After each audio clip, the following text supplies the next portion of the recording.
Hey, everybody, how you doing? Well, that's good. Welcome to the PHLY Flyers Pregame Show presented by Coors Light. Visit CoorsLight.com/PHLY Hockey to get Coors Light delivered or find a store near you. My name is Bill Matz. I'm your Director of Fun and Games for this pregame. Joining me today is Flyperbole himself. That's right. I have named you Flyperbole. It is Steve Jaco. What's going on, Steve? I think I named myself Flyperbole, I guess, with just the brand at this point. But hey, yeah, I'll take it. Hey, whatever. And today is usually we have a little bit of a formula for pre-games. I go over the lines. We maybe share some bets. We talk about the other team a minute. We always slip in Michkov because that makes our numbers go up. So we always have to say his name a few times. Who wants to talk about anything else? Let's be honest. Honestly, it's crazy. You know, he had a 2-point game yesterday. The two other guys had 5. It's like, I don't really care. But today we have a whole lot going on. So that's why I'm very happy to have Steve with me for pregame. First, we get Aleksei Kolosov. Flyers have a new goalie in town. That's right. Confirmed earlier, John Tortorella said, Charlie tweeted it out. Aleksei Kolosov is getting the start in net. And not only that, but we have a new spelling of Alexei. No longer is it ALEXEI. They're going with the KS instead of the X. So that's fun. But Steve, when you saw the news that both Kolosov, and we'll talk about Andrae in a minute, got the call up, what did you think? I mean, I'm not opposed to it. I thought they would give Fedotov another start or two. Not that he's been amazing or earned that, but like, I just thought they would. But I'm into it just because Fedotov has been so bad. He has just not impressed at all. He's barely done anything noteworthy. I think he had one great save against the Caps, and that was pretty much it. So, yeah, let's give it a shot. The Canadiens are not a very good hockey team. They can put up goals on you, so that's something to watch out for. But let's do it. You know, let's mix it up. And they got some momentum yesterday, so let's try and keep it going. Yeah, absolutely. I thought maybe the second part of the Caps game could have gotten Fedotov another game in there, and I'm sure we'll see him again soon. Listen, if this alleged, I guess, October deadline with Kolosov, like I'll give you a month and I'll see how I like everything, and if I don't like it, I'm going back. You know, we'll see if that's all true. But why not give him a shot? Like, again, I thought Fedotov maybe played himself into another start in the Caps game, but that was after the bar fell through the floor and found its way to the center of the Earth's core. And then he made a few saves in the second part of that game, and it was, okay, maybe he's coming around, but he certainly hasn't done anything that you're like, oh yeah, okay, there's something here. He might not be an NHL goalie at all, nor may be Aleksei Kolosov at least yet, but we will at least get our first regular season look at him in the NHL. He's played 4 AHL games this year, including Friday night. He's 1-2-1, .875 save percentage, and a goals against almost 3.3. 6 total AHL games going back to last season. He's posted a save percentage in the 900s once in those 6 games. So he hasn't exactly been standing on his head for the Phantoms. That said, I can't speak to how good the Phantoms are. I can't imagine they are very good because the Flyers aren't. And it's not as if we have this ridiculous pipeline of prospects just waiting in the AHL. I think Emil Andrae played his first game on Friday, and he's our top guy down there. So maybe it's just kind of the team in front of him hurting these numbers, but it's going to be fun to get a look at him either way. I'm certainly hoping that's the case. And you mentioned the bar had been set pretty low for Fedotov, and I'm imagining it went through his 5-hole before it sunk into the earth there. Because that 5-hole is just an atrocity. I just don't understand it. That's like goaltending 101. It's not even a 5-hole. It's just the whole bottom of the net. He's 6'7" and gets on his tippy toes. And then when he goes down into a split, it just opens up the entire net. I've never seen anything like it. Go on your side, my guy, like this. Lay down, and that should be fine. And just concentrate. Just throw that blocker up, kind of like a metronome or something, and just, back and forth. And it'll work out eventually. And I was talking to somebody who had seen some of Kolosov's play earlier today, And so my understanding of Kolosov, he's a strong skater, but he actually might move a little too fast when he's going in the net and have trouble changing directions. So a couple interesting notes on Kolosov there. But yeah, I'm hoping that it's the abysmal Phantoms team in front of him that's the reason for these numbers. But yeah, let's give it a shot, because why not? If he's committed on going back to the KHL, if he doesn't get his way, like let's try it out. And there's no way he's worse, right? Like this Fedotov is, listen, maybe there's something there and it's an adjustment period and he eventually figures it out. He is a 28-year-old rookie though, so like how much time does he have to figure it out? But I don't know if I've ever seen anyone worse. I really don't. Like, he's so bad that I cannot imagine Kolosov comes in and it's like, oh my God, we need to put Fedotov in. You're muted, Steve. Awesome. I love that. I'd hit the button like 3 times and it didn't work. So anyway, the only guy I can imagine was worse. I can't even think of a specific one, but the 8 goaltender season a few years back. Like, I'm sure we saw a performance in there that was pretty bad, but like, I can't pinpoint one. This is as bad as I can remember a goaltender looking, and I wanted him to be good because he's huge and like an unknown commodity. And no, it's just not good so far. I want to give him another shot, but like, let's see what Kolosov has tonight. This is a great opponent to see that. Let's get that momentum. Plus, Philly, we're 2 for 2 today already. Okay, I think the Sixers just secured a win.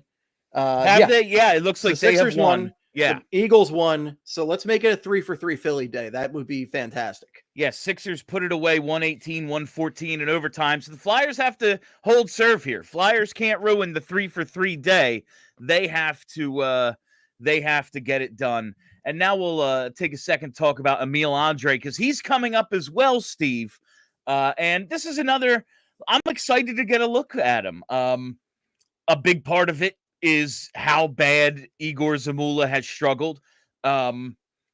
We got word the other day that John Tortorella kind of taking the bullet for that horrible change we talked about in postgame the other night, Steve, where he said he was screaming at him to get off the ice. That's on him and not on Zamula.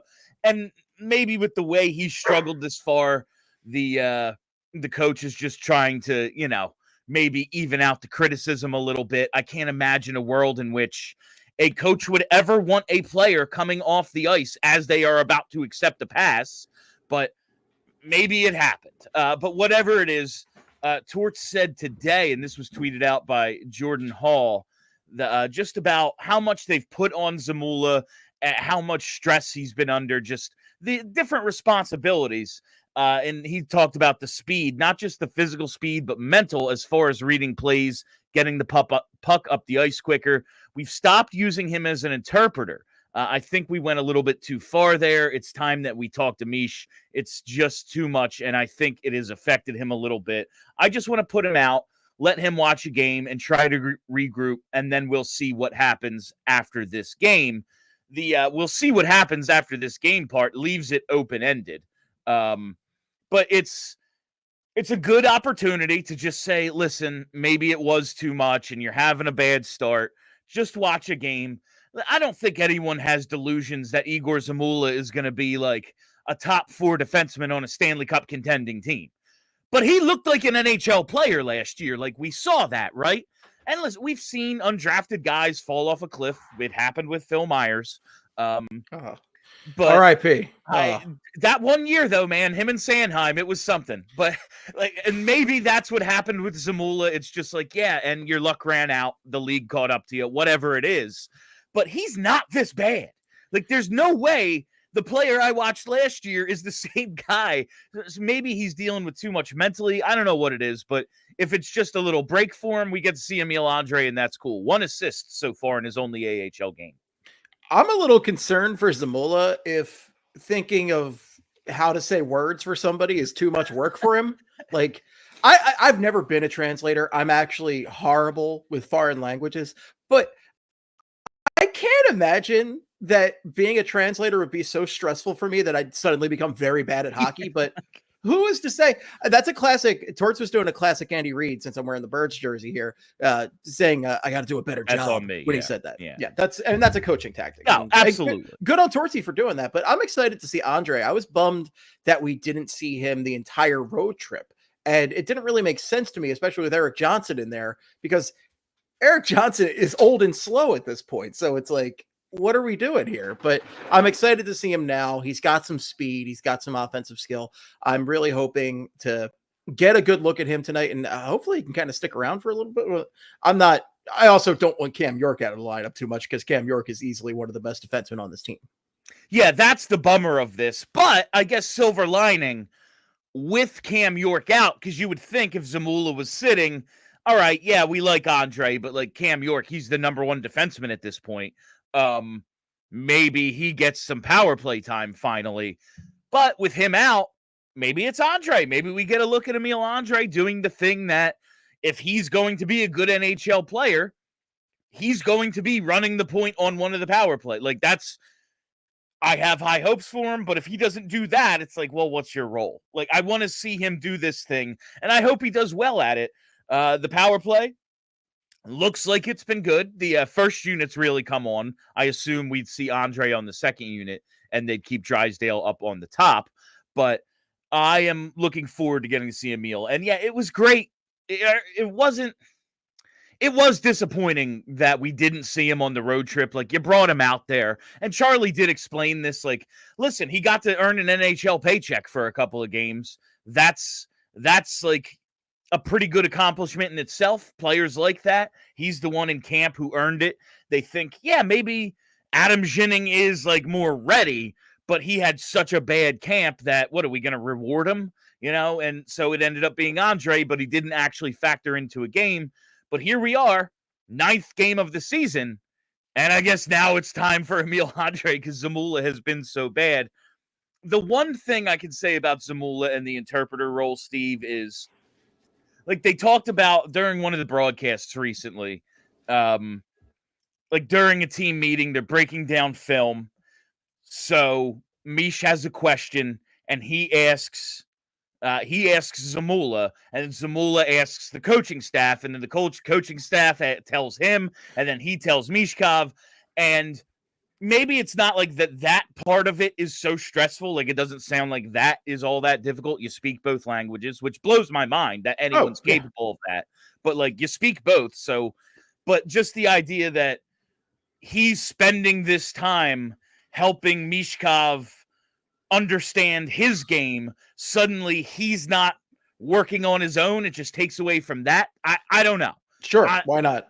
I'm sure this is kind of just a way to get him out of the lineup and give you reasons why he's stunk, and the reasons aren't just, well, he stinks. You know, like, so maybe it's just that, but I hope he can get it together because I liked what I saw out of Zamula last year. I think Zamula is a good player, and I think he's very capable of being an NHL, defenseman, especially on the third pair there.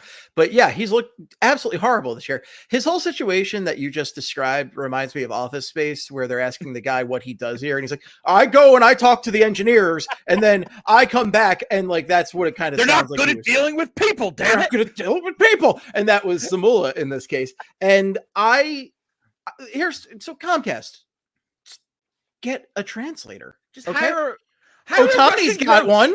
Ohtani's got one. Yeah.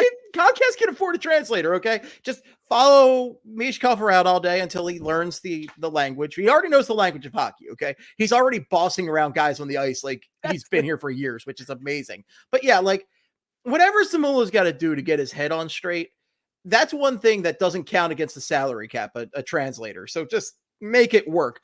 He needs a break. This is a good break. I'm glad Andrae can step in here and also get some playing time out of it. I'm excited to see Andrae tonight, and I'm excited to see Kolosov. There's some exciting things tonight. That is a great point. Like we talk about this, like the competitive advantage of having, a super corporation as your team's owner. Listen, yes, Spectacor is a small subsidiary of the monster that is Comcast. But if they wanted to, they could have an unlimited budget. And while everyone's operating under the same salary cap, you could have a whole staff of Russians that do exactly what your other staff does, but just talks to your Russian players. Like, you could do that, and there'd be nothing stopping you. Maybe, I think at this point, seeing as how good Mish is, everyone else needs to learn Russian. Maybe that's the problem here. Yes. Like, he doesn't need to learn English. They need to learn Russian. Whatever you got to do to make this guy happy, I don't care. Make it happen, because I haven't seen a guy play like this in a long time here. Okay. And he's 19. So, like, go above and beyond, whatever it takes. And I'm going to talk about how good he's been in just a second. But first, I got to tell you about our diehard offer. That's right. Right now at allphly.com. Maybe you've been thinking about signing up to be a diehard. You love Charlie's work. You love all of our superstar cast of writers and everything we do here. You want access to the Discord. You want the discount on merch and events, but you're like, $80 for the year. I'm not sure about that. Well, guess what? You get it all for $48 right now. So what are you waiting for? Sign up at allphly.com to be a diehard. You get a shirt. You get access to the Discord, discount on merchant events, all of Charlie's premium content, all of the PHLY premium content. I don't know why you haven't done it already. Allphly.com. Sign up right now. All right, Steve. I don't know if the line rushes have occurred yet and if they've been tweeted out. Oh, look at that. Brenna on top of it, as always. So we are getting back together after their monster game combining for 12 points yesterday. TK, Coots, and Michkov up on the top line. The second line, this gets spicy now. Tippett, Cates, and Forster is your second line. Your third line is Paling, centering Lawton and Farabee. And then Frost is the 4C, centering Delorier and Hathaway. Wow, your fourth line is 2/3 of your second line from yesterday. That's something. I kind of liked yesterday, Steve. I don't know about you. And it does say Brink is on the ice, but not in rushes. He's warming up. He hasn't been into a game yet, so I like that he's getting on the ice, but he's not expected to be dressed. I don't know about you, Steve. I liked the idea of the Tippett, Frost, Hathaway line yesterday. It didn't work, but I thought, okay, what do these two need? They need someone to help them get in on the forecheck, be physical, get to the net front, the way Sean Couturier is doing for Matvei Michkov. All right, we know Tippett wants to shoot a ton. Morgan Frost wants to set him up. Great. How do we help that? We have a net front presence. Maybe Hathaway can do that. We didn't see it, so we get the blender again today. What do you think of these groups up front? Mute. You're still muted. What is going on with the mute? I'm having a horrible night. I'm fired. I'm gone. So good. Right. I'm firing myself. So no, I was going to say, I love the number one. I'm blaming my dog for that. Number two, I love the top line. The top line's awesome. I really love the way those pieces fit together. Sean Couturier, the physicality he showed yesterday at center, see, the dog is fired up right here. So the physicality he showed at center, the way he jammed that rebound home for that goal was amazing. I love that. And then you have Konechny being that feisty wing over there. And then Michkov just gets to do all his Michkov magic over there. Love that. Big fan of that. Second line. Yeah, I can get down with the second line. Second line, I'm perfectly fine with. My big problem is Frost. Like, I know Torts, I guess the toilet seat's down today, right? But it drives me nuts when he plays these kind of games, because Frost next to Delorier is one of the biggest wastes I've ever seen. It just doesn't make any sense. And I don't really understand what the heck he's supposed to be doing there. And it's just kind of wild to me, like these games he plays with these guys. And it's classic Torts, right? But I don't know. Like, I think they're almost there. There's some good stuff here, and I like your point, what you're saying about having Hathaway on the wing next to like Tippett to kind of, be some size and physicality there, which is something Tippett definitely needs somebody to make some space for him to do some stuff, because Tippett's got that great speed. Tippett is one of the fastest guys on the team. He can score. He's great out there. I love Tippett, but he does need somebody to make some room. And Hathaway, he was trying his best to make some room yesterday and got a nice find to show for it. I guess that's my takeaway, is while I do just want Torts to relax for a game or two and just set the lines and let these guys build something. Frost and Hathaway were two of the worst players on the ice for them yesterday. Yeah. So as much as I want to just, okay, I kind of like the idea. I see what they're trying to do with Tippett, Frost, Hathaway. Well, honestly, they haven't earned that ice time. So I can see where Torts is coming from absolutely with this. Maybe Cates shows us something. Noah Cates did have 30-some points a couple of years ago when he was basically the team's 1C. Now, you play enough minutes, like you're going to pick up some points. But he has shown some offensive upside in the past. You have him with two guys who can absolutely put the puck in the net, and Tippett and Forster. So maybe he can do something with them. I like that trio, to be honest. Like Cates, it's not bad. Cates isn't what we were hoping he'd be. We were kind of hoping he'd be Coots Jr. Yeah. But he's got, I like him better than Ryan Poehling up there. Yes. Because Ryan Poehling, again, we like Ryan Poehling. He's got a lot of great physical attributes. I don't know that he necessarily has the hockey sense to be a top six forward, and that's why he's not really up there. Because he's fast, and he's good with the puck. He's good defensively, but Cates, I think, has a little bit more juice to him up there. So I like that trio. And then the third line's fine. Like, I don't know. Like, I like Scott Lawton. He's actually had a nice start to the season for the most part. I like Poehling. I don't love Poehling. And then Farabee, that's a real up and down guy for me too. You have a lot of guys who have earned demotions to the fourth line to the point of, we have 2 fourth lines. Like, that's basically what it's come down to, where Noah Cates is your 2C, and the bottom 6 is all a bunch of guys who need to figure something out real soon. Like, 5 of these 6 guys were, like, not the best starts here. I guess after a win, you don't want to actually mess with the players who are suited up, but I don't know. If you're that mad at Frost, at Farabee, like, is this not a good chance to get Bobby Brink back into the lineup? I don't know. Like, Torts' relationship with Bobby Brink is one that just stresses me out thinking about it. I know he has defensive liability issues. He's never going to be a complete player. Like, that's not what he is. He's a guy on your third line that you shelter his minutes, and he helps you out on the power play. But Tortorella, man, he does not like sheltering minutes for guys that could really benefit from it. Yeah, it is a problem sometimes because Bobby Brink has shown more offensive creativity than most of the guys in this lineup not named Matvei Michkov. Michkov, unparalleled in that area, but Brink, like, there was a play the other night I had mentioned where he made this great cross-ice pass, and unfortunately the guy receiving it was Rasmus Ristolainen. So he didn't know what to do with that, but you know what? The fact that he found a guy open on the wing to take a shot was fantastic. I love that. And he just does a lot of little things out there that I really like. And if you could harness that properly, it'd be great. This is a really, like, I want to get some wins. I'm putting some guys in, I'm handcuffing some guys to defensive guys, namely Morgan Frost here.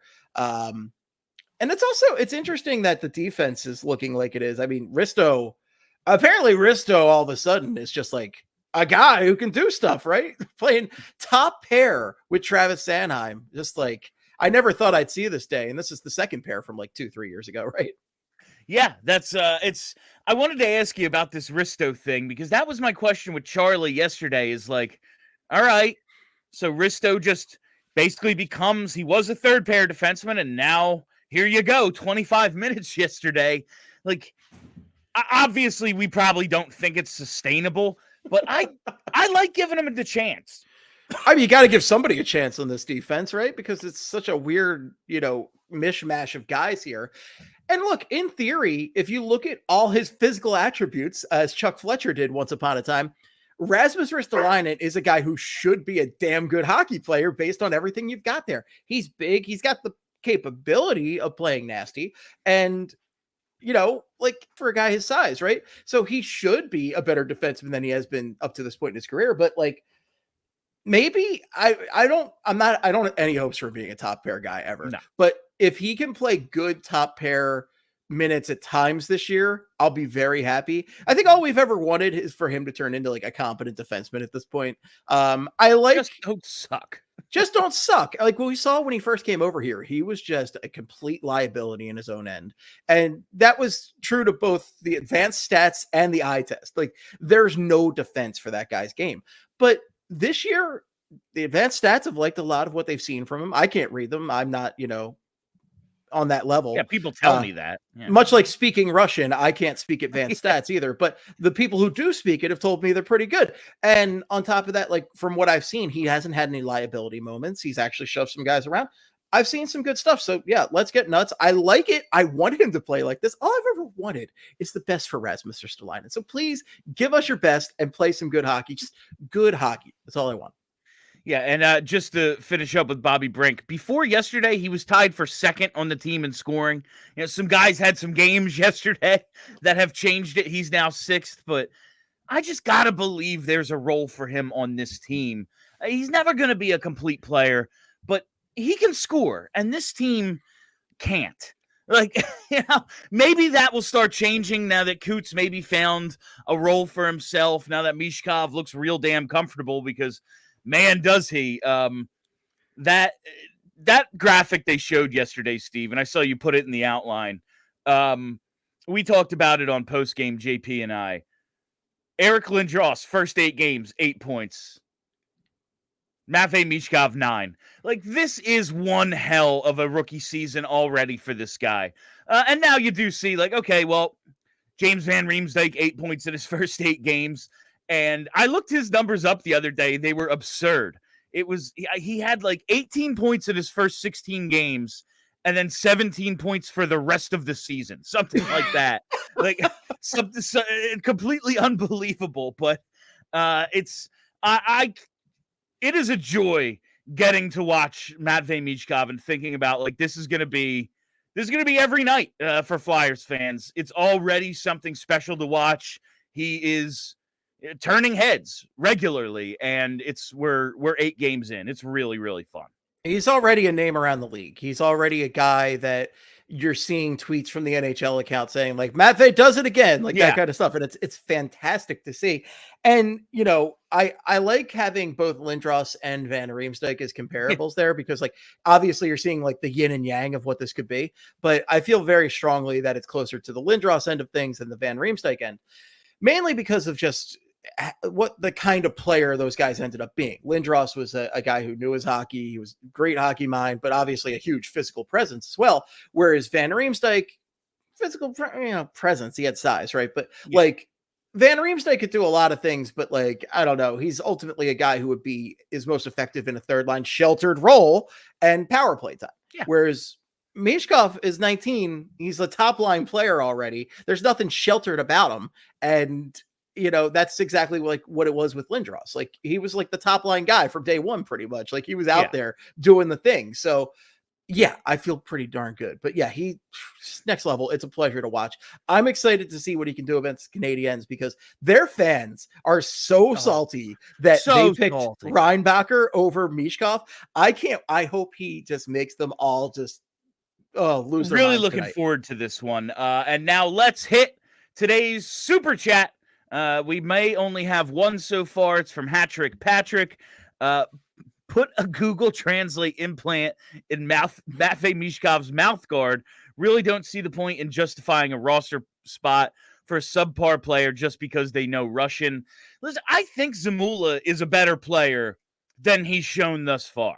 But if he continues playing at this level, and like say Emil Andrae goes out and looks good, they do have some decisions to make in 2 weeks, hopefully, when Cam York comes back, and it's just that 2-week minimum they told us. So he needs to pick it up. I hope he does, because I like what I saw out of Zamula. Said this to JP yesterday.